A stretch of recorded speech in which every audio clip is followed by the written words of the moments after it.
Welcome to the Doctors Making a Difference podcast, where we help physicians to be empowered with the tools they need to be successful in medicine, in finance, and in life. Join us as we highlight doctors and other professionals around the world who are making a difference.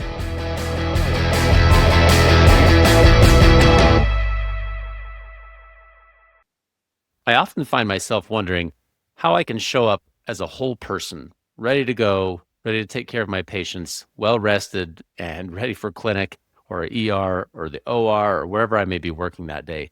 And I'll bet you've felt those same sort of questions. Dr. John Winkler joins us today, and he has a lot of insights and perspective.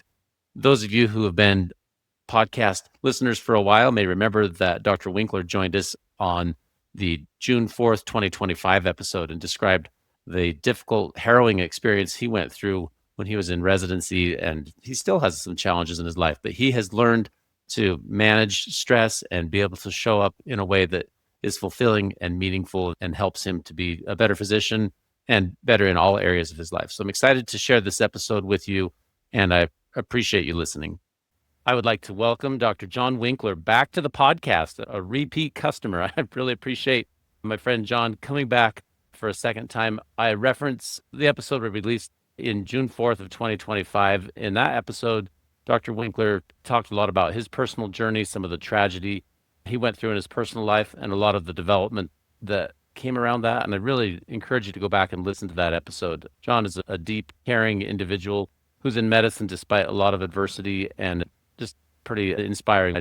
I listened to your episode, but also just talking to you personally, I find you to be a really compassionate and passionate person. I appreciate you coming back on the podcast. So my name's John Winkler. I'm an emergency physician. Been out about 15 years now, and just really enjoy giving compassionate care and seeing people for who they are and also being seen.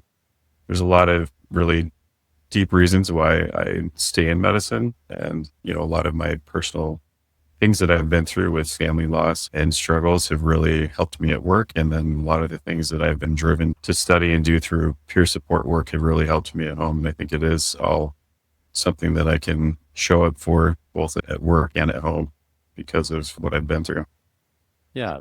Just for folks who haven't listened to that episode, if it's okay with you, John, just briefly reference it. And then I want to jump into some of the tools that you have found useful for yourself and for others. Just Dr. Winkler had a real challenge during residency. His wife passed away after a really challenging illness related to childbirth, and it just led to this very long, arduous journey, kind of personal fulfillment and growth.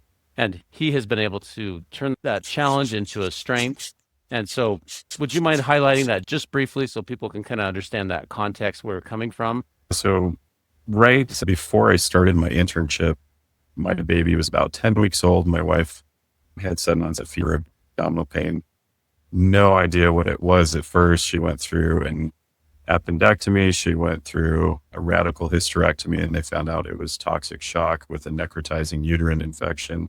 And she quickly developed heart failure from her sepsis and ended up on ECMO. Miraculously, her body was saved through the work of incredible physicians and surgeons, and hoping against hope that her brain would have survived too. And she ended up not recovering and not making it into rehab, and ended up passing away about a year later from sepsis and neurogenic bladder. And she'd been on a trach and feeding tube for a year. So I spent my internship with her on a ventilator and feeding tube, and very close to brain death. And then at the same time, I had 3 small kids, including a baby. And so working through residency with a team that just really came together for me, and then a church that just rallied around me and my kids and my family and just helped us get through it. And then started out of residency with a new marriage, got married again my chief year, and my incredible wife, Rachel, took on 3 kids that were very young. And a resident who was also a chief resident, and then got a very challenging but fulfilling job at a level 1 trauma center, and worked all nights for 5 or 6 years. And we just went through an incredible amount of stress together, incredible amount of hard work together to try to make it through those times. That's why I'm so passionate about peer support and finding resiliency and meaning and being able to show up wherever I'm at. I had to find out for myself that it's okay to take care of myself and not just take care of others, because I put myself aside for years and years taking care of patients, kids, Rachel, my wife currently, and really had to go through a big burnout recovery to make it be okay for me to be healed also in the midst of doing all that. Wow. Thank you, John, for sharing that. And again, I reference folks who want to do a little deeper dive to listen to that June 4th episode from last year. And that, in a nutshell, a really painful, long journey that you've gone through. And I think when people listen to this, we highlight your individual experience, and I so much appreciate you sharing it. I think everybody at some level can say, I've gone through some personal challenges and tragedy, or some family members of mine are struggling with this, or I look like I'm good on the outside, but deep within, I'm actually really, really struggling because difficult things in my life have made it so I can't be this super shiny doctor that shows up and ready to work at, because deep inside, I'm dealing with some core issues that I have had so much trouble with. And so I think acknowledging that we're human and acknowledging that we have ways to grow and learn is important. And not only just to talk about the idea that it's okay to mourn and have challenges, but also to give tools and resources to help a person Yeah, go through that and not feel like you're just steamrolled by a career. absolutely. And for me, like, the career has always been incredibly healing. I was never burned out of patient care. I was never burned out of human interaction. That was always something that just filled my cup and just made me feel like I was whole again when I could focus on somebody else and just really be present for them. And, I experienced that a lot too. I wanted to be on your podcast again, before I listened to your New Year's episode, but listening to your story about all the people who took care of you and being a patient again, just really inspired me to want to share lots of the reasons I show up. And it's that deep human connection. It's being seen as human. It's being able to treat other people as human. It's that deeper connection. I think as physicians, we can maintain professionalism, but that doesn't mean we don't have to show our human side. It doesn't mean that we don't have to deeply connect with our patients and show them that we care. Because when we do it, it heals both of us. And when you talked about being a healer and not just a diagnostician, I think that's crucial to the art of medicine and to what helps us to recover. For me, a good shift is when I have a deeper interaction with somebody, when I am able to see what they're really worried about and connect with them on a deeper level and show them that I really care and they get it and they feel it. It's kind of you to reference back to the New Year's episode when I talked about that stuff. That's stuff I really believe. Like, if we show up for our Yeah. patients, and it's not just my job, like, you have a really unique job as a doctor. And when you show up and you're there to help somebody with your expertise and your skill, but also your whole self to say, how can I help you? Right now, you're in the spotlight. This is about you as a patient. Yeah. It means everything. Like, your whole world kind of hinges on that moment. And so it's not just going through the motions. It's such a unique job. It really is. And you're put in such a position of vulnerability and trust when you're a patient. And then, when you're a physician, like, it is such a privilege to be in those critical moments with people. I'm going to get really emotional because I just want to share a story that's just really the heart of my why in medicine, why I still want to show up. And I know you referenced the 2 a.m. ER patient. I've worked nights for years and taken care of plenty of 2 a.m. patients, and some have completely changed my life. Like the person I shared on the last podcast with alcoholism, and found out that he was an alcoholic because his sister died and he just had trouble working through that. Mm-hmm. I had a 2 a.m. story actually the night before my wife's funeral. My daughter, who I think just barely turned 4 at the time, she caught a GI bug the night before the funeral and she had been vomiting for about 12 hours straight. And we ended up in the ER and she got some Zofran. And as kids do, once they get medicine, they perk up and smiling and happy. And the doctor on that night actually became a very good friend. I ended up working for that group. And he just sat down and talked to us and got to know us, found out I was in residency, and just said, I really enjoy working with these slower ERs sometimes because you get to sit down and talk with people and really get to know them and connect with them. And I can't tell you what a difference that made for me. He never knew that it was my wife's funeral the next morning. He, he had no idea the difference he made in my life. And I think it's hard as physicians. We don't often get to see the difference we make in lives. You mentioned that people trust their physicians when they get to know them. They have little interactions like that, might be a minute or two, might be deeper, like you had with your surgeon, but it makes a world of difference to people trusting physicians and trusting medicine. We're sometimes at the crossroads of their most crucial moments, most vulnerable moments, hardest moments. And it is such a privilege to be there with people at those moments, whether it's beginning of life or end of life or anything in between that they're just really worried and vulnerable about. Yeah. When we live at kind of a funny time where people talk a lot about distrust in medicine, distrust in public health, distrust of institutions. But it is really interesting when you talk to individuals, they really trust their physician Yeah. individually. Like they would do anything to defend and respect the person who's kind of their main go-to physician. And I think, like what you mentioned, the way forward on this is to continue to have those interactions where you develop trust and be interested in the person and be invested in the outcome. And when I'm a patient and I hear that, I can tell somebody actually cares what happens, and I'm not just kind of, you know, on to the next patient and just fitting somebody's algorithm. It helps. And the biggest challenge is time, the hardest Yeah. part. But even if you just take a second and sit down and look them in the eye and shake their hand and just say, hey, I'm so and so, and it's really nice to meet you today for a second. Even just taking 30 seconds to be human with them, it really does Exactly. help. And it doesn't often add more time. I mean, sometimes it does, but most of the time it doesn't. Just the sitting down, the eye contact, and, all of my work in peer support and the counseling that I've done with my kids, with my wife, with all of the peer support training I've done, that's really helped my patient interactions to help them feel seen and cared and to feel like I'm validating what they're really worried about.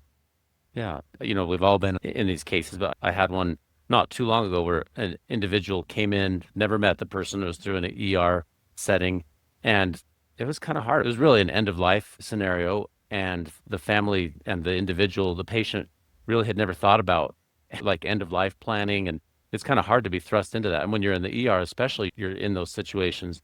But just sitting down for, I think it was no more than about 5 minutes, just to be like, hey, where are you from? What's this like? Oh, that's interesting. Tell me about your journey just a little bit. And it didn't really take long. In fact, I think it greased the wheels for future discussions, just getting to know him. And, the individual passed away within just a few days in the hospital. And as a doctor, I knew that was likely to happen. But when he presented, he was full code, full everything. And we wanted Yeah. to, you want to make sure you give people the chance to honor life and preserve it. But there's also a natural end to life. And when somebody has a life ending disease, it's important to sit with them and talk through it. And it was interesting with that interaction, just like you've experienced as an ER doctor a lot, instead of feeling resentful or, mad that, oh, that Dr. Crane, he really told us that it was hopeless. Instead of that, there were tears of gratitude and joy and thank you for taking the time. And this meant so much to us. And it really characterized the entire experience of that family and that patient in the hospital, not because anybody did anything different or special. The outcome was the same, but the person felt like, oh, I was an individual. I meant a lot to that team. They cared for me. And so even in that difficult chapter of life, I think it made a lot of difference to sit down. It wasn't anything fancy. Just sit down and ask, where are you from? What's it like? What do you like to do? You can't go on an hour, but really 5 minutes was all it took just to sit down and look somebody in the eye. And it was a fulfilling experience for me too, to realize instead of me just delivering bad news, I'm part of this person's experience. And I think it meant something to them. And I know it meant something to me, instead of the person that is on your service that you're like, oh, no, I've got an extra person to round on. It's a person whose relationship is really meaningful now. And I appreciate that. That's awesome. And I just want to thank you for leaning into that and making that difference, because it is a skill that's got to work on and you got to develop. And it doesn't take anything heroic. It doesn't take any big extra skills, but it does take be trying to be present and really caring and leaning into those conversations. I had plenty of people throughout our journey who were very good at it, and other people who were just very cold once it came to, oh, she's not going to get better or she's going to pass away. And those people kind of hide from those situations and really feel left alone and abandoned, compared to other people who really lean into that. And you feel like, man, this person's going to be really important to me for the rest of my life. I may not have ever seen them again. But that person is part of your story. I think about those Yeah. doctors who cared for me in my journey, and they may not remember me. And they might be like, oh, yeah, there was that one guy that we operated on a couple of years ago that had a big tumor and yada, yada. But for me, they're part of my journey. I remember them. I'm thankful for them. I write about it in my journal, and it's a big deal that they did it. So It's huge. And they made a huge difference for your family huge, too. huge. Now Those are these really things sacred moments, I think, those sacred. in the Yeah. life.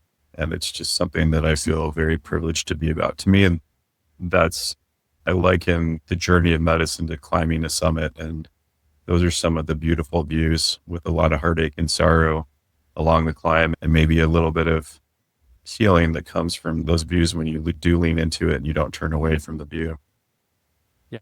One of the things I was thinking about with this, I think when you go through it a lot, particularly when you don't have long-term relationships of trust, it is hard because you're faced with what is somebody's crisis again and again and again. Yeah. And it becomes almost a routine or like, oh, here's another one. Yeah. But I can't show up. I've been doing this also for 15 years post residency.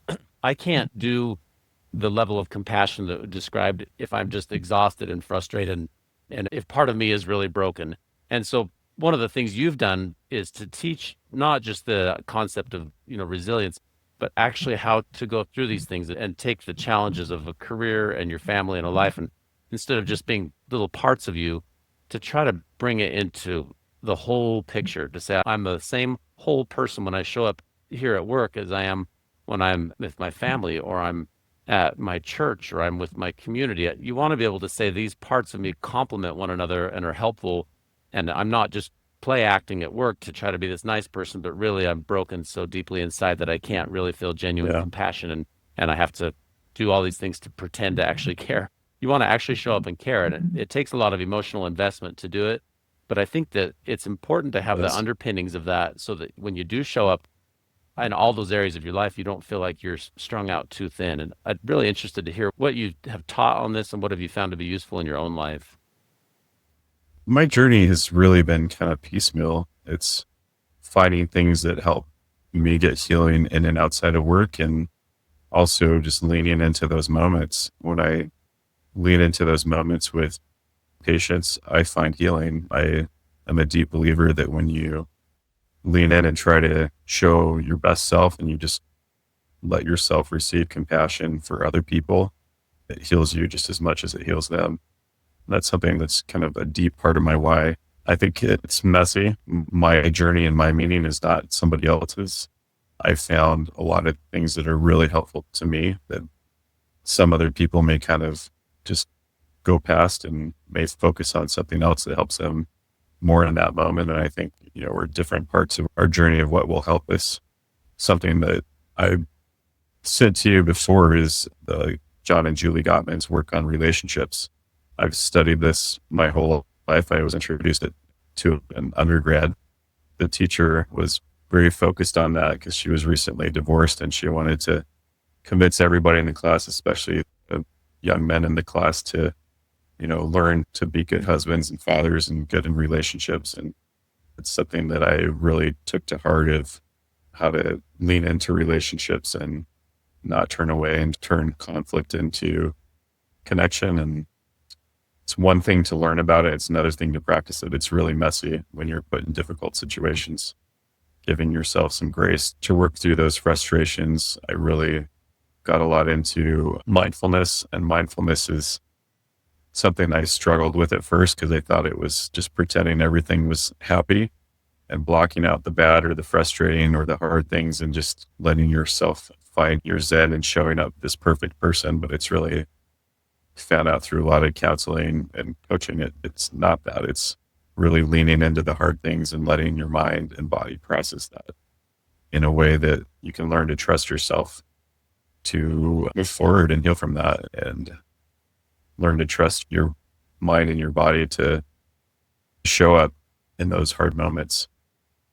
Yeah. Well, I think I'm a pretty patient, nice person until my kids are naughty. And I'm at home and I think, oh, I was patient all day. And then they do something ridiculous. They hurt each other, just like to being Yeah. kids. And then you think, okay, all this veneer of adult kindness that I try to exude throughout the rest of the time is like, oh my goodness. All right. Now I am just immature adult trying to deal with these challenging situations. And I think that that's kind of an example we can all relate with kids, but just in general, you want to be able to have these challenging parts of your life lead you to success. And I like what you said, that instead of shying away from challenges and say these are challenges, realize that's baked in. That's part of the mortal experience. We're here and you're going to have challenges. And instead of having that something that say that breaks me or I have to escape and just take away all challenges, lean into those and say, okay, what are the ways that I can learn? What is my brain trying to teach me in this moment? And instead of having this be a weakness, maybe I can channel it into something that actually strengthens me. So I'd like to hear, how are you teaching that? I know you mentioned the Four Horsemen principle and some ideas that Yeah. associated with that. So one of the biggest things that helped me through really hard step family situation and then challenging patients, challenging situations around healthcare, waiting room medicine, working within a big company, lots of pressures, insurance, lots of regulation, lots of metrics, has really been just trying to focus on relationships and seeing people as people and not seeing them as a frustration, not seeing them as someone who's just frustrated, angry, and mad at me, even though it's the situation and I'm just in front of them. I'm a target because I'm a physician in the waiting room, or I'm a target because I come home after a 14-hour shift and kids are all going crazy. My wife's at the end of her rope and I'm caught in the middle of it and tired and hungry and try to pick up all the pieces at home and work all the time. Right. Seeing administrators as people, not as enemies who are forcing metrics upon us or all the regulatory stuff or other things, but really seeing people as people. And I think that's really made my career is to step away from the fight or flight and really see a person as what's most important to them and their story and their why behind it of what they do. Having kids who've gone through a lot of traumatic experiences, they can have really rough behaviors sometimes. And that was especially hard on my wife. And then that led to a lot of caregiver burnout. And then it seemed like the perfect storm, but just working through the Gottman Method of focusing on antidotes to the Four Horsemen really kind of helped change things. And things are still messy. They're still hard, still put in situations constantly that make you feel like you're at the end of your rope and you think you're a patient and good person. And then you get put in situations that test you and try you and push you past your limits. And you got to focus on repair and healing. So I just kind of want to go over the Four Horsemen real quick. Yeah, I know it's a reference. You hear the horseman analogy in the New Testament and the Bible. It references horsemen, but they're using it as the four horsemen of psychological challenges. So yeah, go ahead and walk through that here for a minute so people can understand what that is and maybe tell people the resource where they can learn more about it. Yeah, so the Four Horsemen are basically four horsemen of the apocalypse that John and Julie Gottman found that if these things were present, it had a 90% prediction for divorce. And that's pretty powerful. It's criticism, contempt, defensiveness, and stonewalling. And those are really products of the fight or flight response. When we're in really hard situations, we want to get away from criticism. We want to get away from anger or contempt. We want to get away from people who we feel like are blaming us in many cases unfairly. And then we want to block them out by stonewalling. And the antidotes to that for criticism would be a gentle start. I don't think it can be sugarcoating or avoiding feedback that's hard and tough and difficult conversations, but having a gentle startup and then also acknowledging the good things about people. And one of the things that they talk about a lot is the 5 positives to 1 negative, and how kids need especially more than that in order to take a negative feedback. And having feedback is really hard. Having to address a lot of issues is really hard, whether that's in a busy ER, busy waiting room, in a very complex healthcare system, whether that's in any family, whether that's with step family, step kids, whatever it is, you're going to have lots of hard things that come up and lots of feedback that needs to happen. And keeping contempt away from that and still focusing on the positive while addressing the negative is really important. And it's very, very challenging and messy. Circle back for a second. So what's an example? I'm just curious, like somebody's coming at you with criticism and it's so frustrating and, they get this idea of a gentle startup. And like you said, it's more than just sugarcoating. Are there any examples you can provide or that is part of that Yeah. teaching of how to do a gentle start? Because that it's easy to jump right into criticism and then have it be contempt right afterwards. Give us an example of that. Say a patient's really angry about something, just sitting out down and just validating their frustration, anger, getting to what's behind it. What's the concern? What are you worried about? What's your biggest worry coming here? And then trying to see them as a person and then trying to get to the bottom of it. It's hard. It's messy. Oftentimes it's not fair. Most of the time, these people are at their worst moments of their life, and Right. they're not mad at you. They're mad at the system. They're mad at previous experience. They're worried about something. I've had family members who say, my family member actually died in this very ER room, and I'm really worried I'm going to die too. I've had a patient who got really scared and frustrated with the nurse for asking the triage questions after I'd already greeted her with an ambulance. And she just yelled at the nurse for not knowing what was going on because she was busy with another patient and missed the ambulance. Everyone missed the intake. And I was able to help the nurse and the patient reconcile, and went into the room after the nurse had left crying because this patient was so mad and mean to her. And I just said, I'm really sorry that I didn't get a chance to catch your nurse up on what was going on. I said, you made her cry by being angry at her and yelling at her. And I'm really concerned about her because she's an amazing nurse and she was busy taking care of a couple other patients and she missed the intake and I couldn't catch her up before she came to see you. She tried to see you as soon as she could. And then the patient just broke down crying and told me a lot of things she was really scared and worried about and how hard of a time she'd had lately. And the nurse came in and they started crying together and they started hugging each other. And it was just a completely different interaction. These are messy. I've had plenty of times like this where it didn't work out. We couldn't turn it around.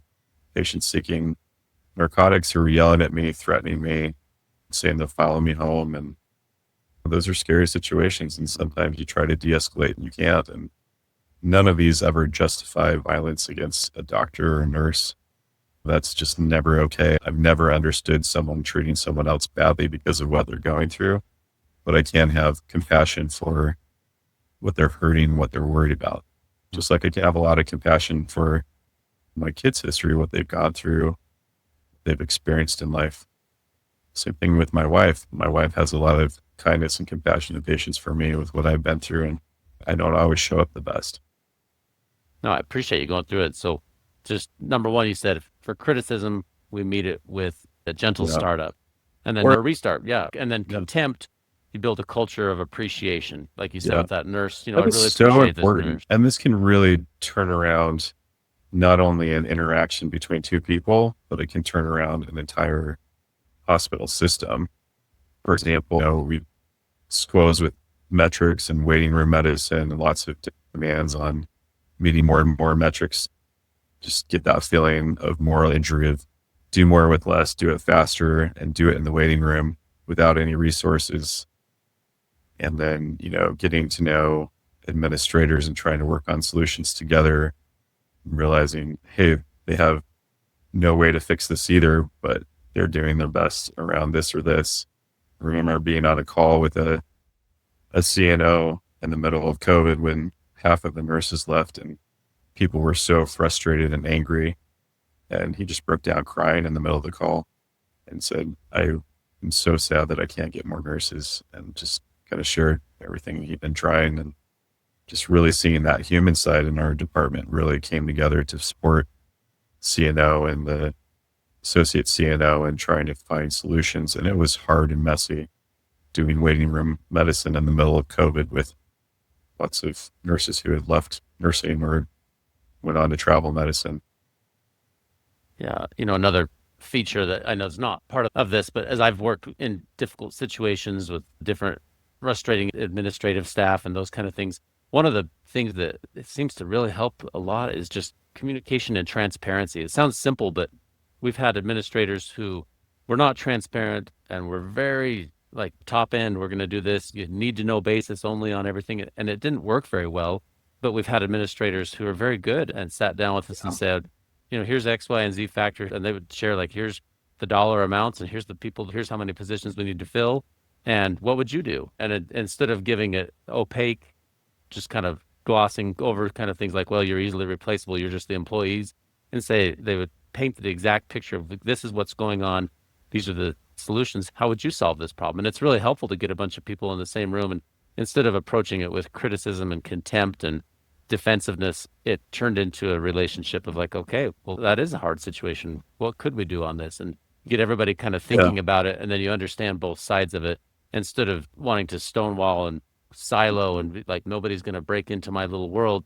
You start saying, okay, well, let's talk about it, let's understand it. And it required efforts from both the administrative side and the medical staff side. Everybody had to kind of work together toward that, and it was hard to achieve that, but it's paid off big dividends over the kind of since COVID. Since that time, I would say like our little hospital has done very well because of breaking down some of those barriers, and the majority of those conversations now being approached with this a little bit more of an open mind. And it requires the efforts on both sides, but it really can be quite successful. And then you're working together towards a goal, not against each other. There's an idea in crucial conversations of a storyline. And this has been repeated from countless other people's work. I mean, I think of Stephen Covey, seek to understand before being understood, and people creating storylines about each other, and lots of blame and moral injury comes from the negative storylines we make about each other, our patients make about doctors, their nurses, the healthcare system, stories we create about persons in administration and healthcare. But when we actually get to know each other, we learn to work together. And there's plenty of cases where that doesn't work out, whether it's with patients, whether it's, different drivers and capitalism that are really pushing things down from the top that do feel like moral injury, whether it's insurance companies, whether it's regulatory things, whether it's administrators that do take that head approach and do what I say or you're replaceable. Those are hard situations to work around. But I find that there's good people in every system who are willing to engage in this, who are willing not only to see you as people, but to be seen as people. And that just makes all the difference. And when you can find those allies and break down those barriers, just makes work so much more fun, and it makes patient care so much better. And that's part of the reason why I've invested so much in this, because it makes my shifts go better. It makes my work with my teammates go better. It makes my work, with hospital administration go better. That's why I choose to teach ATLS, to get to know the surgeons. That's why I show up on the MEC, to talk about being involved. And I think a lot of my reasons for being involved are because I do want to make a difference, but it's also because it makes my life so much better, and it makes patient care so much better. Helps me show up. Well, that's perfect. Well, so as we kind of get closer to the end of our time, what is a superpower that you would have people show up with? And what does John Winkler do before he preps for a shift? ER is unpredictable. You have no idea what's coming in through the door. It's by definition crazy. A lot of the ER shifts are super busy, and you can't necessarily know who's coming. You may not even know who you're working with. And so how do you go to that space in your mind and your heart where you're ready for that? Because, it can be hard. You're right in the middle of it, and you have 18 Yeah. people waiting for you, and they're all frustrated, and you don't have time to sit down. And how do you kind of mentally prepare for that? So, what would you tell another doctor who's facing that same stress and that they're dreading the next shift? Take some deep breaths. We talk about the stress continuum, and I shared that last time. Yeah. Green is ready to go. Yellow is you're struggling. Orange is you're in a lot of moral distress. And red is you're stuck in a really bad negative place. Doing all the things, at home to work on your relationships at home, your mental and physical health. Doing the hard work to not shove hard things aside. I think when we're letting ourselves process hard things at home, it helps us to not have to have those make us stuck. And then we can show up in better ways at work and at home. For me, it's if I get exercise, especially walking, and then really deep connection, whether it's at home or work, then I feel much better. And the deep breathing does help. And I've learned to not try to block things out and just to let it be and breathe through it, let the thoughts come and let it go. Really come to trust my mind to help me get where I need to be. And then when you're in the moment, those hard moments, to remember to breathe and just keep moving forward. The idea of multitasking is, I think, not true. You can do one thing at a time. You can switch tasks quickly, and learning to be resilient in your mind and your thoughts is really important too. And the deep breathing really helps with that, to breathe it in and let it be there, and then just breathe it out and let it come and go, and then focus on the next thing and keep moving forward. And as you keep moving forward, you feel like, wow, I made it through. I had a very challenging Christmas and New Year's. Worked, I think, a lot of shifts, picked up for a coworker who had a surgery and another coworker who had a NICU baby.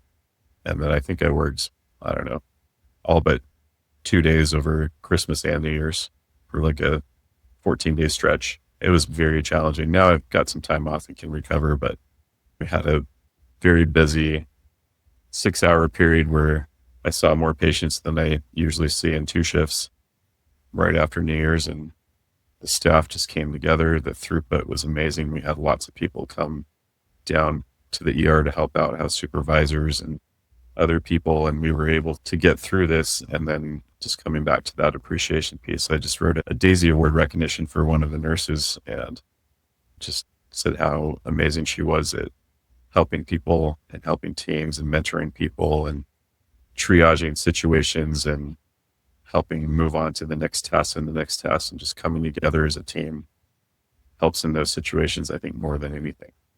I really like what you said with avoiding the idea of multitasking, but instead saying, I'm present in this moment and I'm present in this moment. But you have to, like at home, you want to be present when you're home. You're there. And that's all my mind is on. And when I'm at work, I'm right here. And this patient's in front of me. And then this one. And it can be chaotic, but Yeah. and you have to have a rest and a break. But to me, that's a lot more manageable than saying I'm going to do 18 things at once. I can show up and it might be hour by hour, it might be minute by minute of what you're doing. But you have this incredible skill set as a physician. You can do so many things. And so if you show up rested and whole and ready to go, you can do it. But also recognize you got to have a period of rest after that level of Yeah. intensity to make sure you heal and are ready. Yep. And learn what resets you, really know yourself, what resets you before, during, and then after, and taking that time to recover and reconnect. One of my favorite things I've been doing lately is a lot of walking with my wife, and we'll just walk for 30 minutes, an hour, and just talk the whole time. It's been much better than date night, having exercise, being outside, and then deep connection that just feels like we can talk about anything. And we haven't had that a lot in our marriage. We've had kind of a chaotic life with blended family and 6 kids and very challenging, busy career. Those moments just really reset me more than anything. Oh, that's a great clue. Are there some other references or resources you would turn people to as they, listen to this and say, I want to learn more? What would you turn them toward?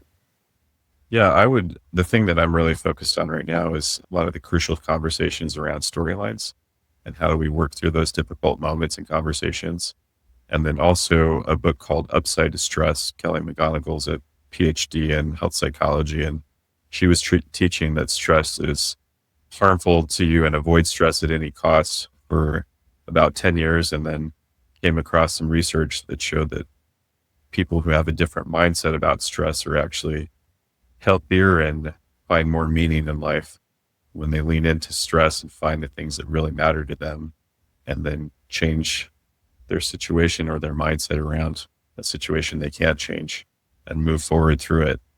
Getting stuck in things happens to all of us. Getting good at stress is very hard, and we are in moments where we're pushed past our limits and we push past our breaking points, and we feel like we're terrible at it, and then keep practicing, and we repair with ourselves and other people, and we move forward and can learn to move through those challenges in a way that's healing, in a way that's hopeful, in a way that helps us grow and stay really close to the things that matter most to us.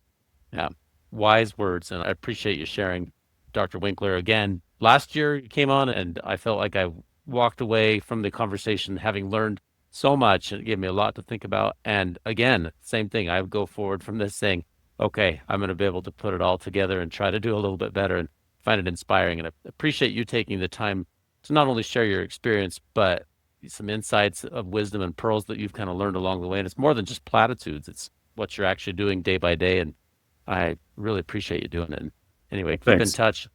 Yeah, same here. And I really appreciate getting to know you on a deeper level. I love coming up to have lunch with you guys at your home and have our families get together. And I think investing in relationships and connection despite being busy and telling our stories and telling these things like we've talked about on these two podcasts is just really important. And I think it's very healing. So Yeah. Well, thank you so much, John. Keep in touch. We'll talk to you soon. thanks. See you soon. Thanks for tuning into the Doctors Making a Difference podcast. And thank you for what you do to help your patients and your community. Your work truly helps so many people. We produce this content to help you have the tools you need to stay in medicine and to highlight the amazing work being done by physicians around the world. Please note that while I am a physician and many of the guests on this program are also physicians or other professionals, the discussions on this podcast do not represent my employer or any professional organizations to which I belong. This podcast is for your information and entertainment only and should not be taken as professional advice. You should seek appropriate professional advice pertaining to your own situation. Please check out more of our content on our website, doctorsmakingadifference.com. Also, please follow, like, or subscribe on your podcast player or YouTube channel and give us a 5-star rating. It really helps to spread the message. Finally, if you'd like to be a guest on the podcast, or if you'd like to nominate someone else to be a guest, please visit the website or email admin@doctorsmakingadifference.com. See you next time.